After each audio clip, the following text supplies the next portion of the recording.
possibility of seeing that the possibility that the bill will see the light of the day. And just this morning we came across an information that that bill has been rescinded.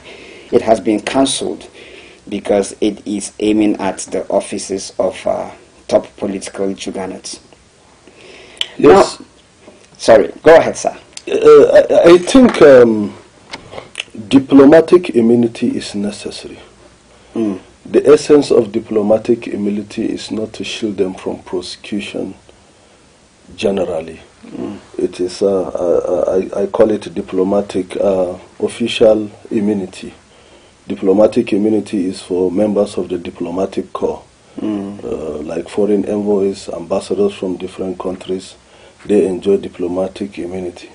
So why can't our own leaders enjoy the same? Immunity has its advantage. So I don't subscribe to stripping them off of that immunity.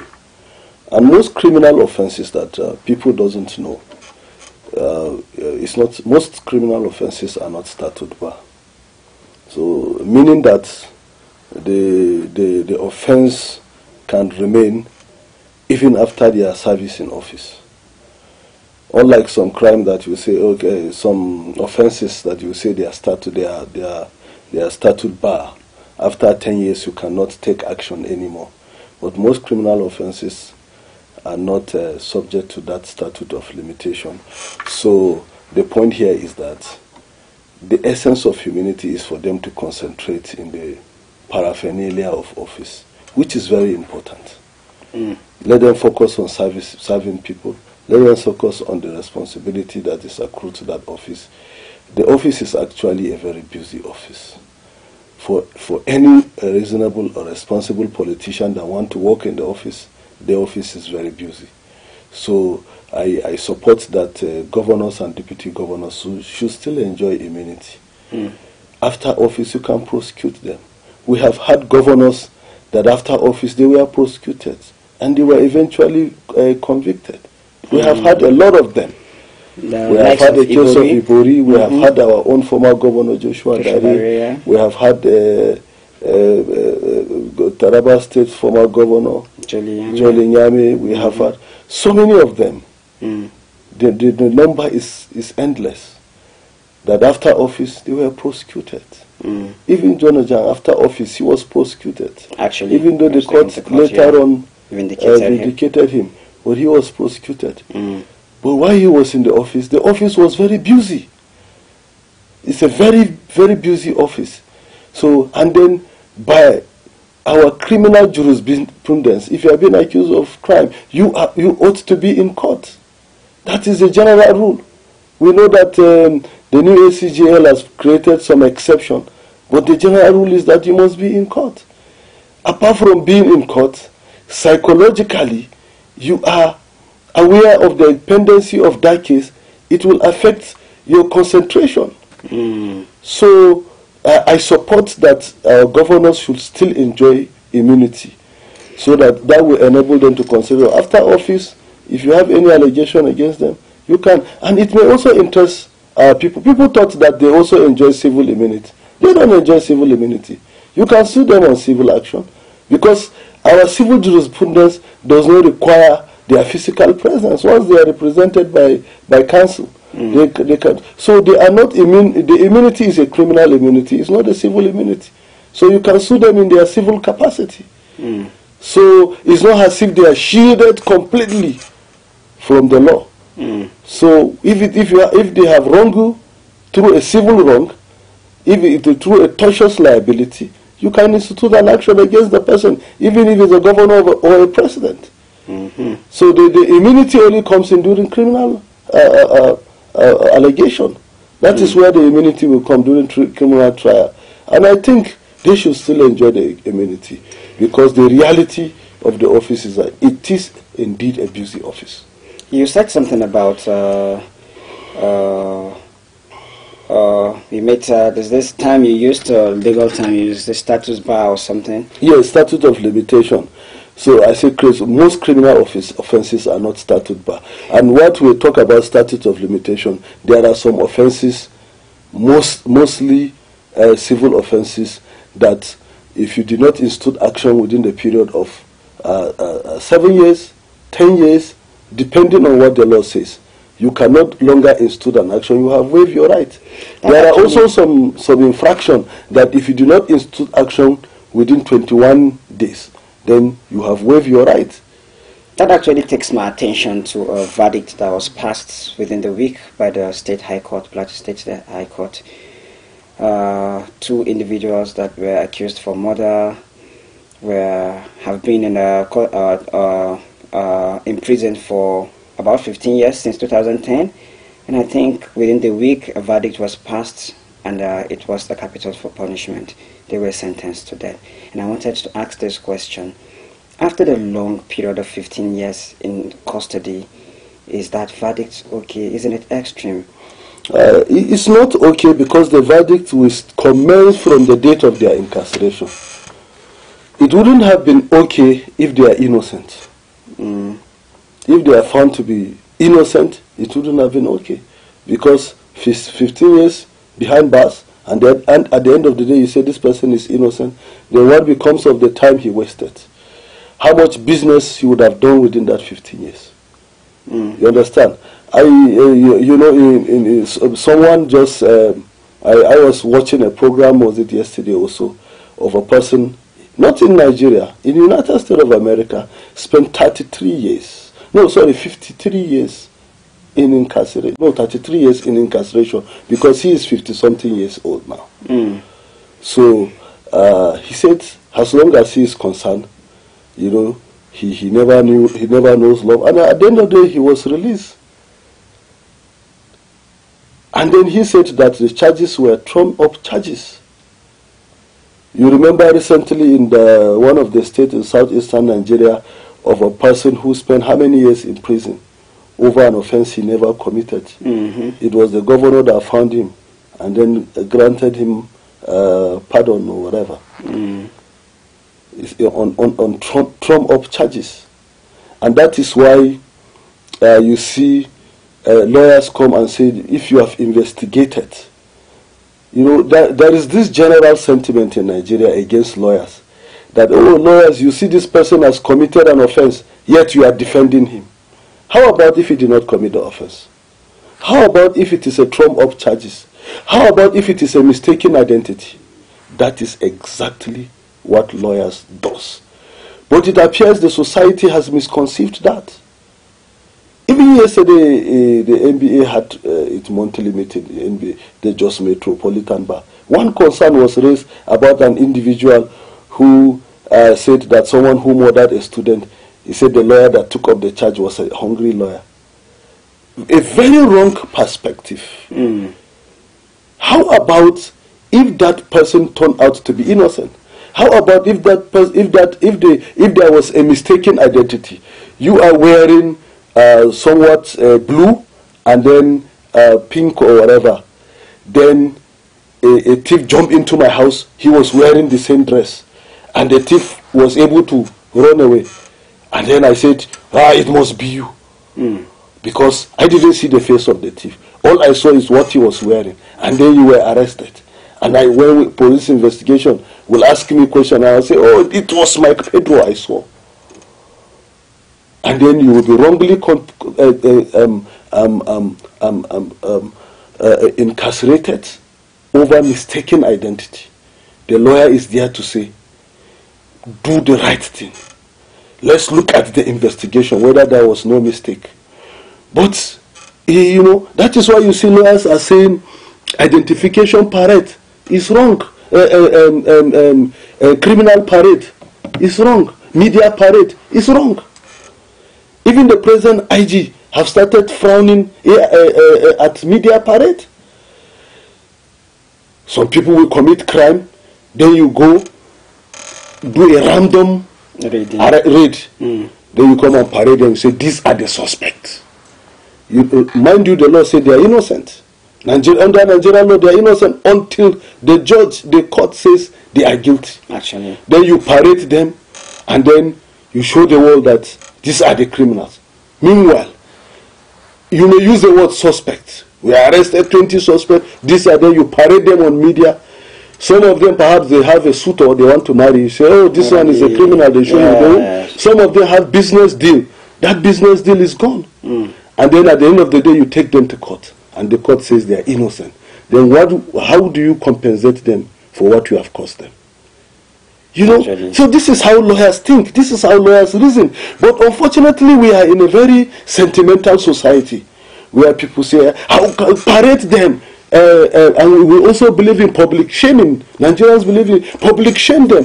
How after you public shame the person, at the end of the day, the person was innocent. What becomes of that? There are cases of there are innocent people living in prison. Actually. So how do you help those innocent people? Lawyers have to sit down, scrutinize the processes, make sure that this person was the actual person that needed to go there. And then once the lawyer found that yes, this person is guilty, the evidence is overwhelming, there is nothing the lawyer can do except he looks for a way to mitigate the punishment. Which the law also give rooms for that. Circumstances can make, if you are a first offender, for instance, your punishment can be mitigated based on the fact that it could be an accidental circumstances. So like this case you just mentioned, in that case, the other man held the hand of the person behind, and then the second suspect carried a stick and he was hitting the head severally until the person died. Even when the person was pleading and shouting, they refused. What punishment would be good for such kind of person? I think the CJ did well in that judgment. You cannot say that you do not intend to cause death under such circumstances. Actually. So my brother, these are some of the factors. As long as my opinion is concerned, immunity for the governors is fine. Very fine. It's necessary. Okay. There's another bill that it's among the 39 bills that have been proposed by the Green Chamber. This bill is proposed by or sponsored by a lawmaker from Imo. This is the person of Shirye. It says that it seeks to address the age limit for individuals to actually vie for political offices, like the offices of the governor and the office of the president. It says individuals above 60 years should not be permitted to vie for that office. And of course, if you don't have up to a degree, at least a first degree, you should not vie for the office. Now, this goes to say that Atiku, that's 78 years now, and Tinubu is turning 73 by the special grace of God tomorrow, and Peter Obi is 63 already. It goes to say that all of them will be disqualified if this bill sees the light of the day. Do you see the possibility of this bill seeing the light of the day? As long as I am concerned, that bill is undemocratic, and that process is an academic process.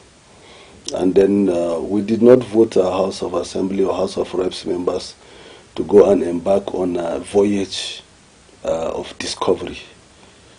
You know, it is quite unfortunate that you use public fund. You waste, that bill is a waste of public fund. Why did I say it is undemocratic? A decent and ideal democratic setting creates variety. The variety could be in options. It could be in age. It could be in anything. So why are you limiting it?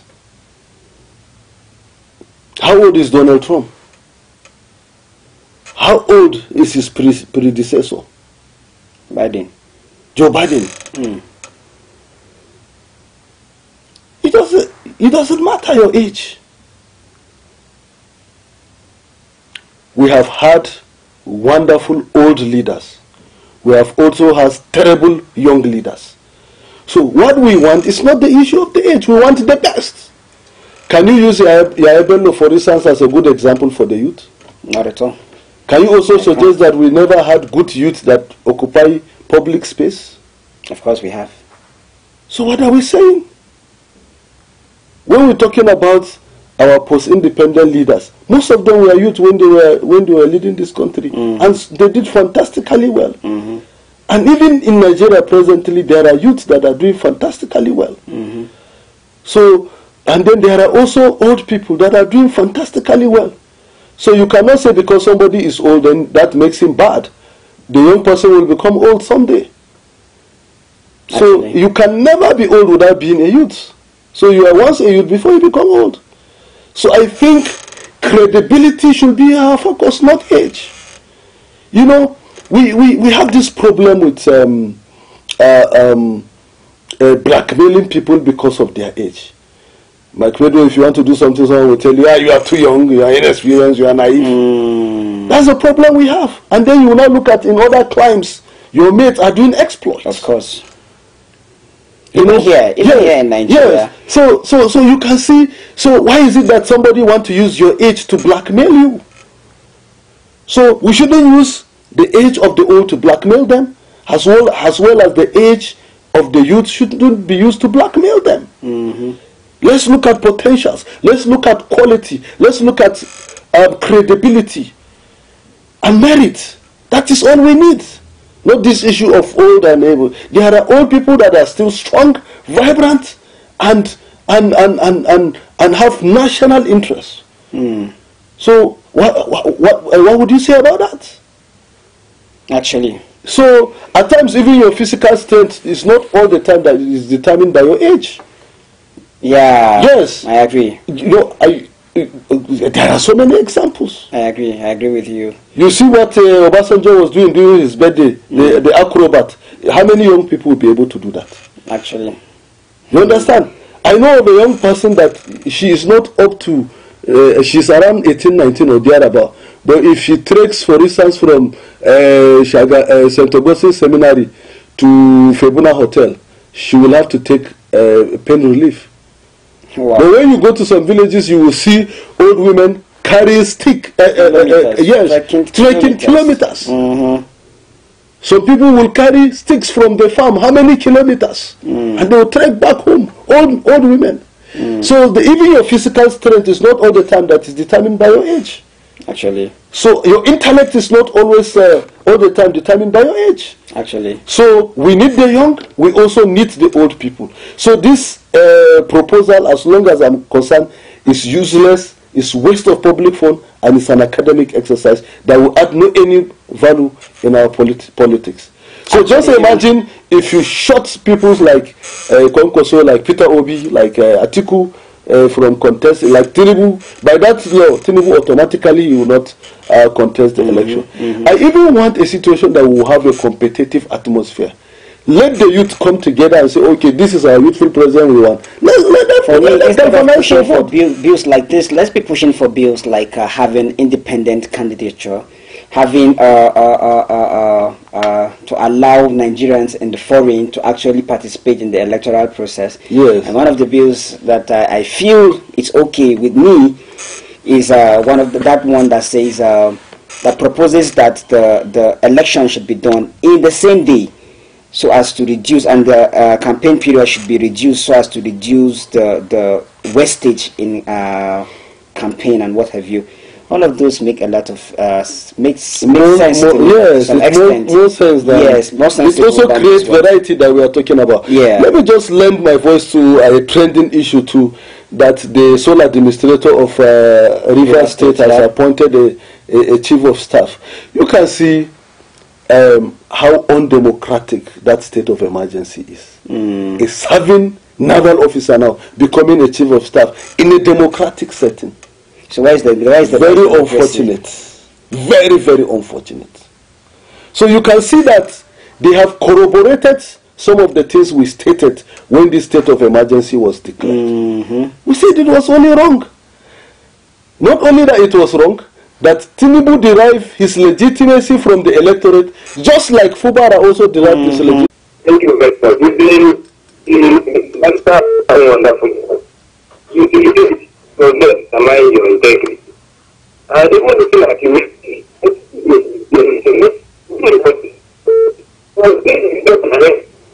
no, this network. Alright, the network seems to be very bad. We are not really getting you from this side. You can do well to call back again and give that very wonderful submission. Hello, good morning. Good morning. All right, you're welcome this morning.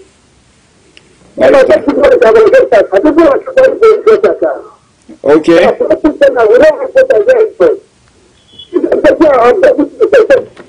All right, unfortunately, we are out of time. I have this text message that is, good morning, Mike Pedro and Barrister Paul, cancelling immunity from Mr. President down to the last person is a welcome idea. Not only that, they should be fed by government, they should also buy fuel, take care of everything themselves and not the government. Let us see whether Nigeria will not be good. They don't buy anything. How will they know Nigerians are suffering? Let immunity be cancelled. Regards to the Prof. Emmy Longs from Agingi.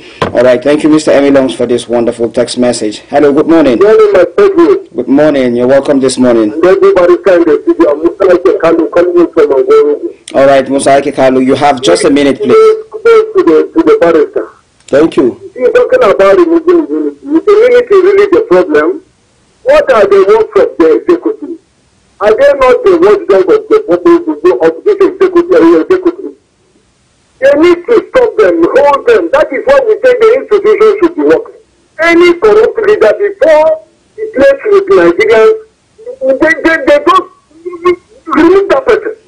You don't want the elders to contest, but you want them to go and vote. Is that our problem? Allow Nigerians to see him with that. Thank you, my brother. All right, thank you so much for that wonderful contribution. This is the point where we say bye to you. But before I say my last words, the barrister will want to say his. Barrister, sir. Well, do have a blissful weekend, and to the Muslim Ummah, as they prepare to round up the Ramadan fasting during the weekend, I pray that the good Lord would accept their supplication. Amen. All right, from me to you, Ramadan Kareem to our Muslim faithful, and happy Lenten period to our Christian faithful. By the special grace of God, come Monday, I guess it's going to be Salah. Yes, is it Monday or Sunday? Either Monday or Monday, because the public holiday is slated for Monday. Monday, Tuesday. All right, holiday. So we pray that God is going to see you through the fasting period, and you're going to have a fantastic Salah celebration. See you same time, same station, come Monday. Bye. Mr. Politician, it's good to see you again. It's been so long since you've been here. You had me thinking you were dead. How's your taxpayer mansion?